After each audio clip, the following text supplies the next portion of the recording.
We have one presentation this evening before we start with our many speakers, but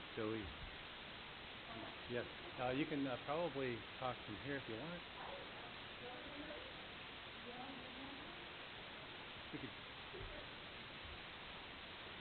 Hello, everyone. My name is Rebecca Opperly, and I'm with Sherry Day. We're both from Unyts. We're very excited to be here.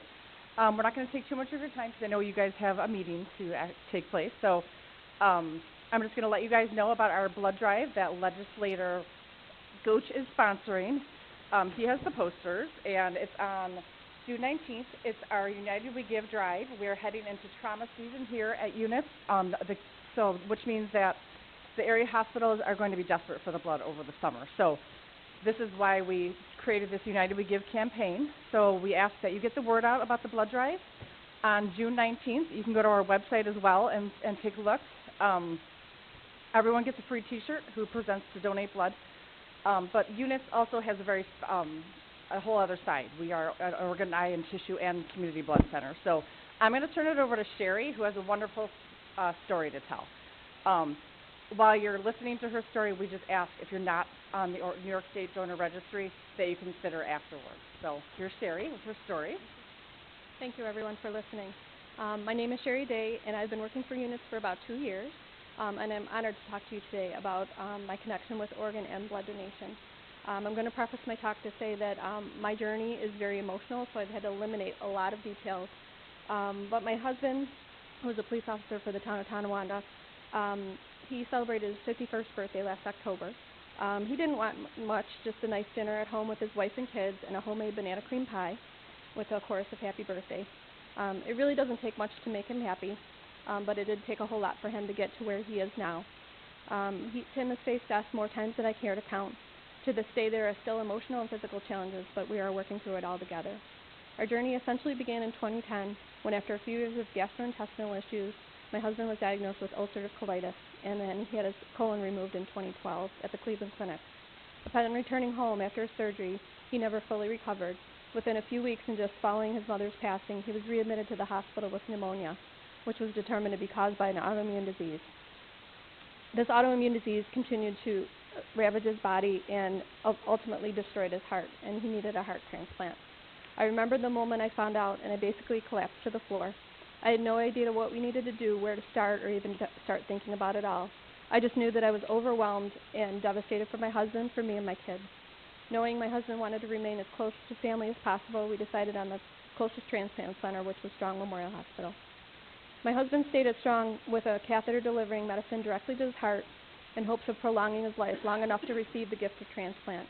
He was there for over 3 months, 128 days to be exact. Month after month passed, and he got to know many patients very well. They rooted for each other, and we got to know them and their journeys.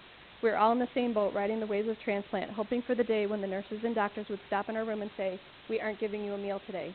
That was a big sign that it might be the day you get a new heart. A few people passed away, and you grieved as you would for a close friend. When someone got their turn, you were thrilled for them, knowing how much very much that gift meant to them and their loved ones. My husband was one of the lucky ones who, because of being the youngest of 11 siblings, he had a visitor every single day he was there. Others waiting weren't so lucky. The hospital was like a jail sentence with no ability to see the sun other than through the windows, which couldn't even be opened for fresh air. Occasionally you could go to the lobby or even outside, only if there were enough staff and the weather was warm enough. During his stay, my husband not only needed aggressive medication for his heart, but also numerous units of blood and plasma. When his heart could no longer support him to death, he was forced to have a surgery to implant a heart pump called an LVAD. He awoke from the surgery on our 11th anniversary. This heart pump helped him until a donor heart arrived.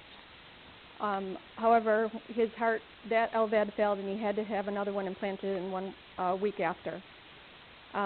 The LVAD required extensive lifestyle changes, so once we returned home, it was a very difficult journey. For almost 2 years, he remained on the transplant list, and he had a number of complications. Although he was on the list for transplant while he was on the LVAD, eventually his medical challenges were deemed too complex, and we were informed that he was removed from the transplant list at Strong. We tried to get him on another transplant list, but we learned they would not accept him either.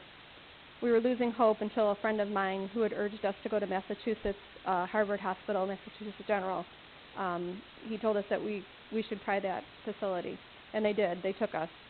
We were hesitant because of the distance and managing our 3 young children, but we felt at this point we had no other alternative and had to figure it out. On June 13th, he was accepted for transplant, and just shy of a year later, on May 31st, just a couple days ago, on 2015, Tim's hero donor and family gave Tim the gift of life. I just wanted to introduce you to the man who saved my husband's life. His name is William, and I just like to show his picture because he's forever our hero. In closing, what I want to tell you is that my husband's journey would not have happened with all of his donors, his family, the doctors. The gift of William's heart stands out as the ultimate gift, and we are always humbled and truly grateful. However, I can tell you that my husband would not have made it to transplant had it not been for those many generous unknown blood donors. There's no replacement for blood. He needed it before and after each of his 4 surgeries. He's received it when he's had strokes. He's needed it for no reason when his blood counts were low. So please know that when you donate blood, you are truly saving someone's life and giving them a chance to live again. Thank you for your gracious attention.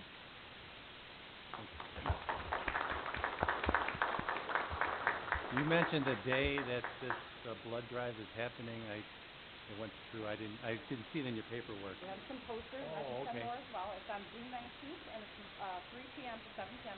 And our Donate Life box is going to be right in the back right here. Okay. And Legislator Gross is going to be cooking hot dogs for everyone.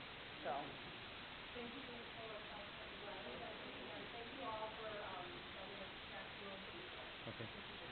Thank you. Brian, do we have any speakers?